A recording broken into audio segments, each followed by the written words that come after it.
My name is Ken Mettler. I'm an investigator with the Ohio Environmental Protection Agency, and I'm here today to talk to you a little bit about the environment and a little bit about business.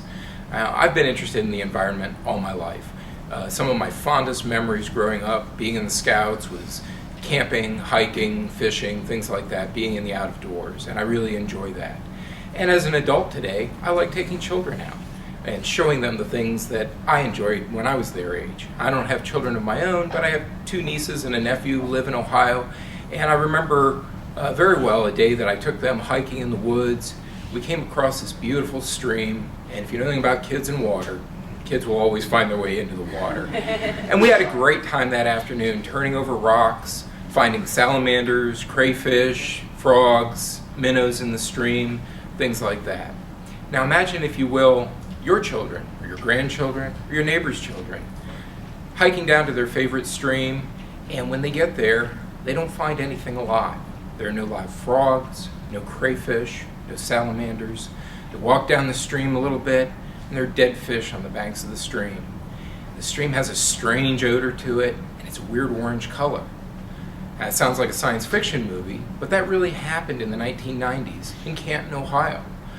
That's when my job became involved. My coworkers and I investigated that event and found that there was an electroplating company that had been dumping their hazardous waste into a storm sewer that went into that creek 2 to 3 times a week for years, basically killed everything in that stream. So fortunately, that company was found out, they were prosecuted, and they were forced to stop that dumping. The interesting thing was, a few months later, at a family get-together, I happen to have a brother-in-law who's in the same business. He's in the electroplating business, and he had heard about this case, and he asked me if I knew anything about it, and I said, yeah, it wasn't my case directly, but I helped out with it.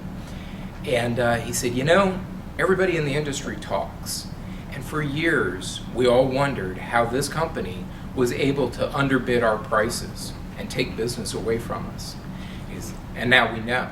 Now we know that they weren't paying for their hazardous waste disposal when all the rest of the businesses were. So by prosecuting that company, getting that dumping stopped, those jobs then went out to other businesses that were doing things properly. So when you think about it, there are a lot of services that are provided by state employees, services that you may not see every day, but that you, your children, and your businesses rely on.